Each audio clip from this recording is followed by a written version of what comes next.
Hello, RoahmMythril here once again, getting back to Mammal 3, and it's time for the judge commentary on the last couple of stages we just went through, starting with 117th place, Frenzy Reactor by the Man of Multimedia. This stage got a 46 even, with a 14.2 in design, 9.4 in fun, 4.8 in creativity, 7.8 in aesthetics, and 9.8 in functionality. Mick. Well, that is definitely a visual aesthetic. I'm strongly reminded of Sonic 3's Lava Reef with a bit of a mechanical flair. Yeah, I can kinda see that. And I mean, hey, that was one of my favorite zones from the Genesis era of Sonic games.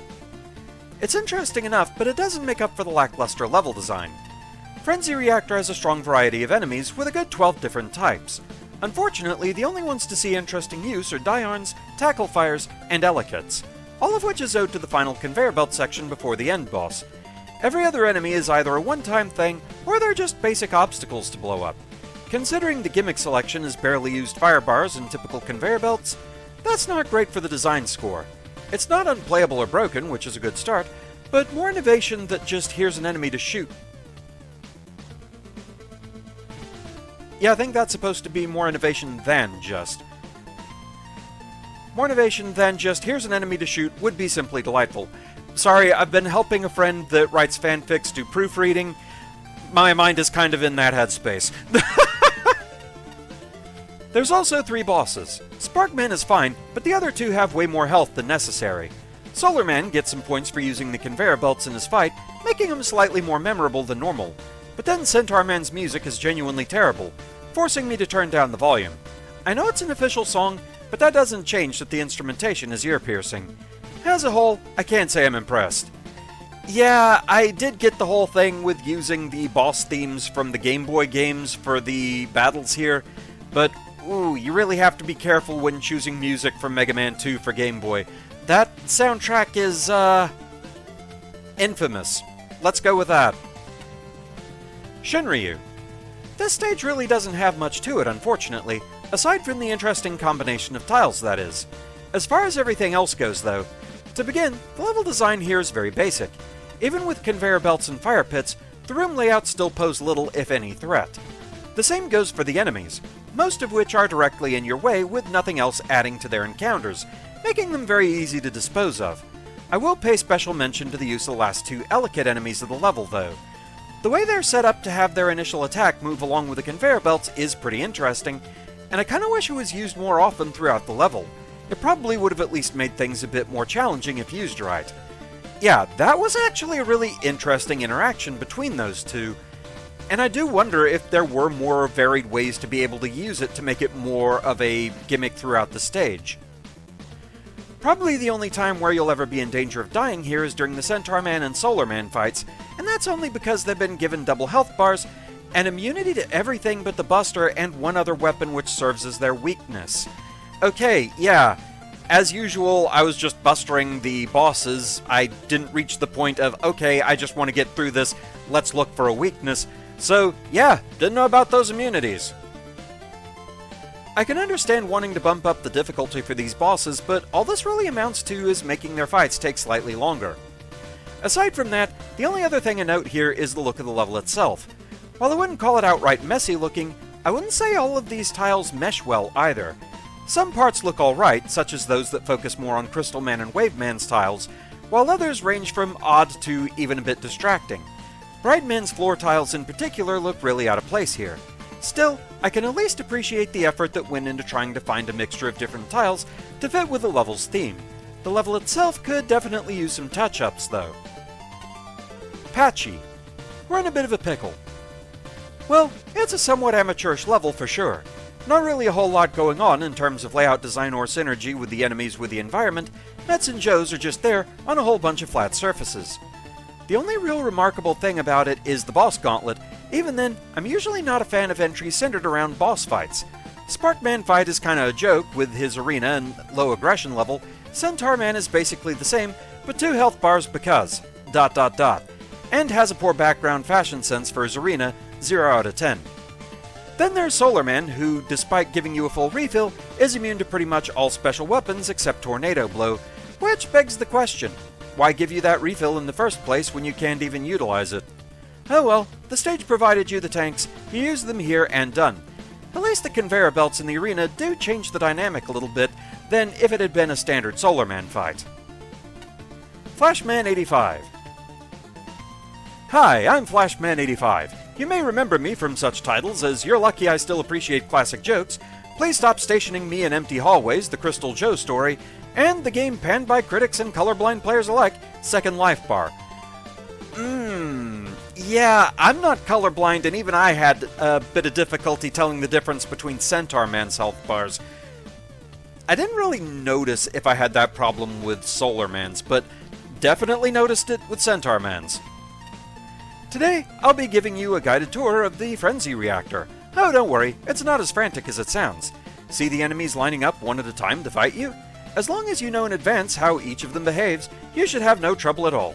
Besides, you'll see a few of them only once or twice, so who needs to get good at fighting them? Try not to get hurt while admiring the overstimulating but intriguing scenery. It's not every day that you get to visit a bejeweled volcano. Why, that looks like Dr. Wily's logo. Have we reached the end so soon? No? Well, that's say hello to Sparkman.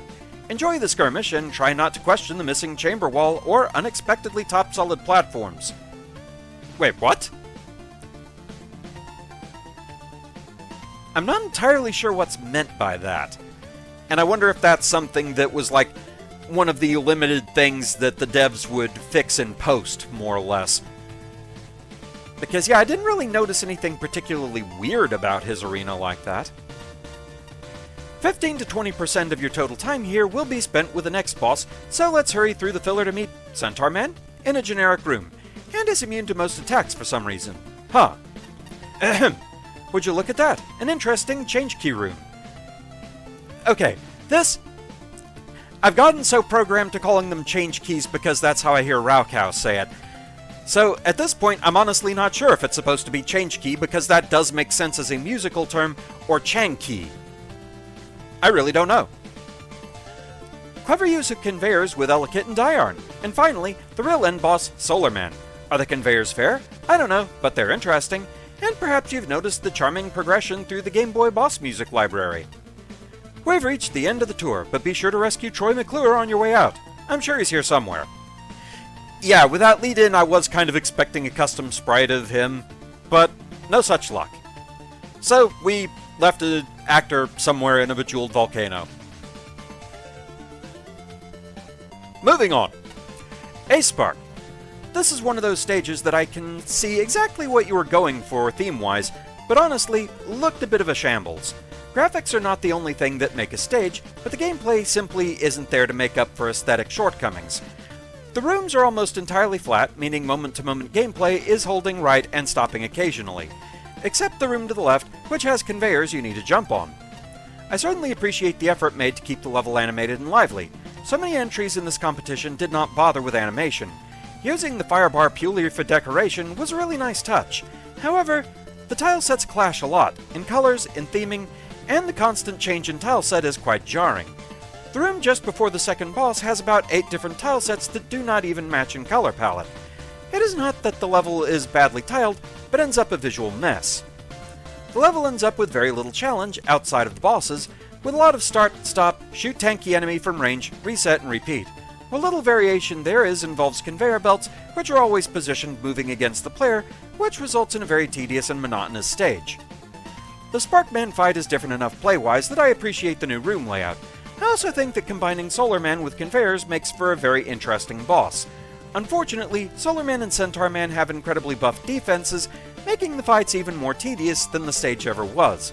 Honestly, the main challenge with Centaur Man now was not falling asleep.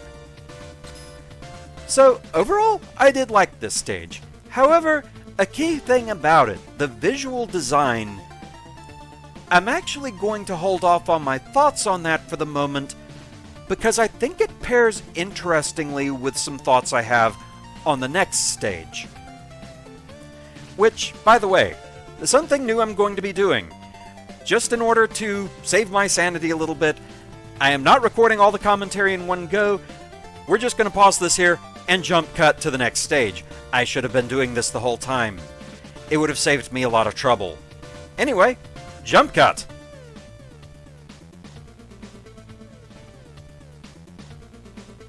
And so next we had 116th place, Escape from the Wily City by Green Man. This stage got a 46.2 total, with a 13.2 in design, 9.8 in fun, 4.4 in creativity, 10.2 in aesthetics, and 8.6 in functionality. Meh. Alright, credit where it's due. This place has a nice selection of enemies. Morning Joe was a pleasant surprise, Big Stomper could be fun to dodge, Fancrow and Move Hover are effective enemy gimmicks, and Paterchi has a few spots where it does something interesting, like falling down and following after you if you skip it. Unfortunately, a nice selection doesn't mean they're used very well. Morning Joe is almost never placed to be a threat. The lyrics tend to be easily sniped. Move hovers are only used for timed pixel-perfect jumps and nothing else, and dealing with two of them in their first appearance is a bit awkward, even if it's a side appearance. Yeah, I'm still not sure I did that right. And Machine Gun Joe's extremely dull when fought alone. Beyond the generally dull enemy placement, the level's main issue is that it's quite long. My last playthrough was a good 10 minutes or so, when the average Mega Man level isn't even half that. Considering the general lack of variety, this got tedious fast. The level's playable without much issue, although one of the checkpoints was broken in the review phase, but it also needs to be memorable to be much fun. The only thing I distinctly remember was Triple Gemini Man.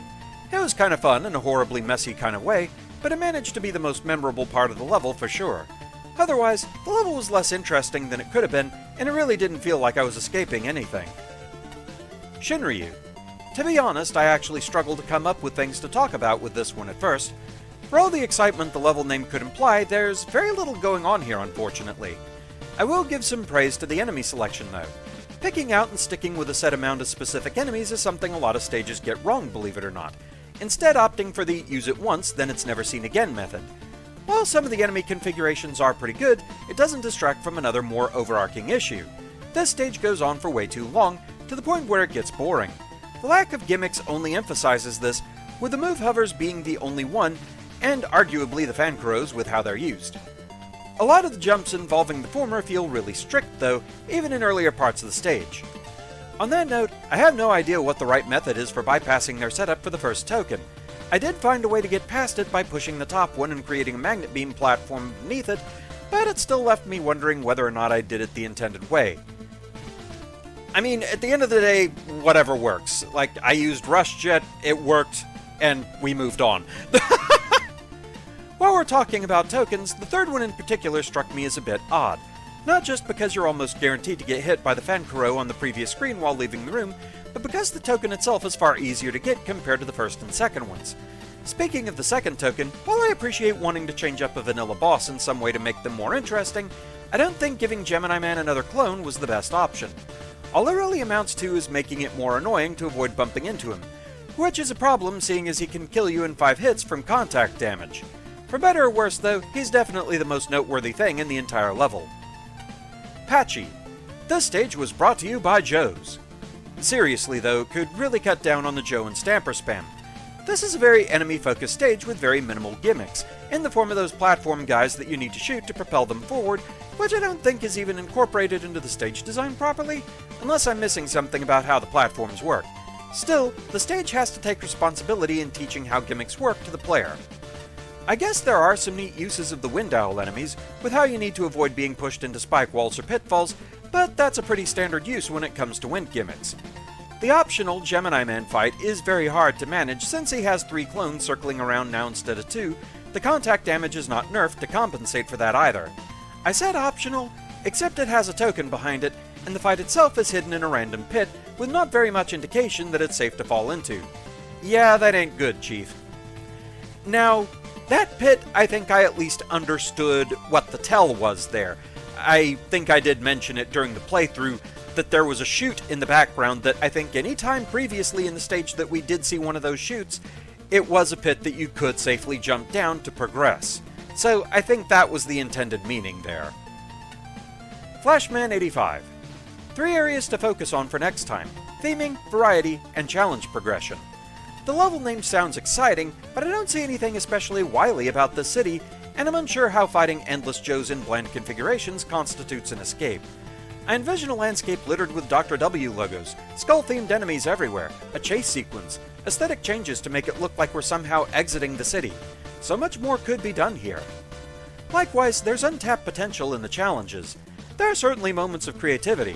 I enjoy the difficult twist on the Gemini Man fight, and the final Move Hover and Fan Crow challenge is exceptional. Whew, yeah, by the time I got to that... I wasn't gonna risk that one. But so much of the level focuses on defeating the stationary or oversized enemy directly in front of you to make progress. I don't mind the parts that border on enemy spam, because they're a welcome break from effortlessly plowing through one roadblock after another with Laser Trident. A more deliberate challenge progression would safeguard against challenges repeating themselves. There is some semblance of challenge curve, the second mini-boss is harder than the first, and the end of the level is generally more complicated than the beginning, but the difficulty and complexity are constantly wavering. It's assumed that the player is already familiar with every new enemy and gimmick, so there's no clear starting point from which to develop the difficulty. Putting aside the thematic disconnect, the level is aesthetically very strong. The title work is good, minus the secret path that's labeled as a bottomless pit, and the music selection is spot on. Checkpoints are where they need to be, except one which needs to be not inside a wall. Screen transition safety is an issue in a few places, but otherwise, the construction is stable. It's not a bad level, but some important aspects need work. Okay, so I guess Flashman didn't notice the shoot in the background either. And A-Spark. Of the 50 rooms in this level, there are 5 with anything worth talking about. The rest was the same slog against the same heavily armored, tanky, and non-threatening enemies on flat terrain.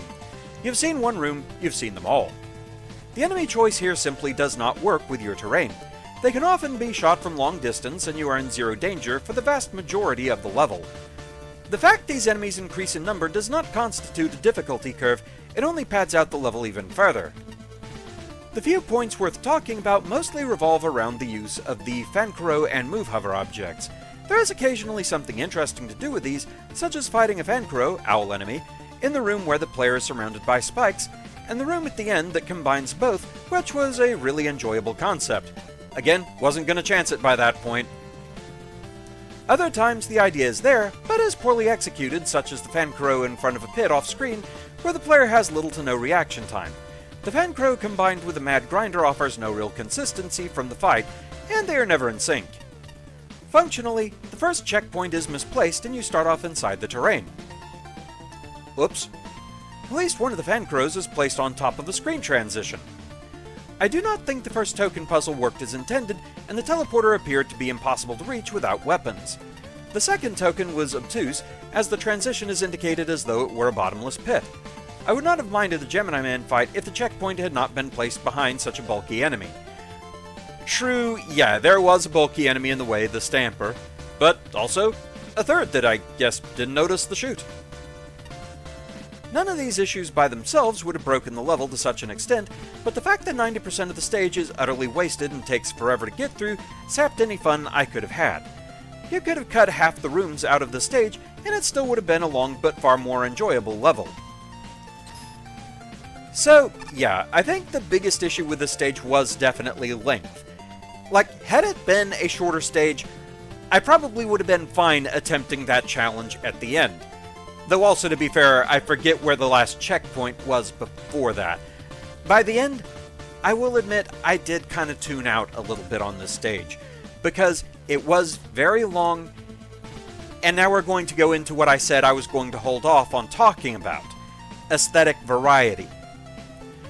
Both these two stages, I think, had sections that could have been cut to shorten the stage a little bit. Like, in the previous stage, I think the chunk where Centaur Man was, I think we could have lost that. The Sparkman fight, it was simple but fairly quick, and the Solar Man fight, the conveyor belts did give something interesting to the fight. It did change it up a bit, so actually I did kind of enjoy that fight.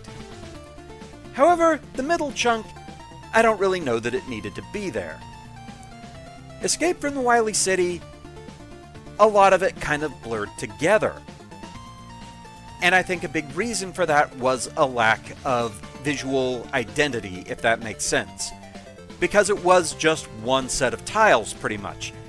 Everything started looking the same and really blurring together in my mind. I'd go through rooms and I would have a sense of deja vu of, have I been here before? So, it's kind of a thing. It's why I would not make a good judge, I'll say that flat out, I would put way too much emphasis on visual aesthetic over anything else, probably. Because for me, the previous stage, I liked the looks of that one a lot better. It had more of an identity to me. Now that's not to say that this stage, the Wily City, was bad. I just think it needed more of a visual identity, like what Flashman was talking about. Add some more to the set of tiles. Like, definitely some Wily indicators, because if it's the Wily City, it didn't really feel like it had too much to do with Dr. Wily. So adding some of that, and I think also starting to drastically change up the tile set the closer you got to the end. We're escaping the city, so toward the end maybe have fewer buildings around, make it look less populated, like we're nearing the city limits. And then maybe have the fight with Anchor like a final guard post. He's the guard to the exit. He's trying to keep you there, and so you beat him, you leave the city. I think some aesthetic work would have gone a long way in this one, but I do still think that possibly some of it could have been cut down a little bit. By no means is it the longest epic that we have played so far in this contest, but it was notably fairly long. However, I will admit I did kind of enjoy the Triple Gemini Man fight. It was one that I wanted to do Buster only because it was an interesting challenge. So, I do kind of appreciate that. But yeah, with that, thank you very much for watching, I hope you're enjoying the series so far, and I shall see you again next time. Until then, stop looking at me, Hunter Woman!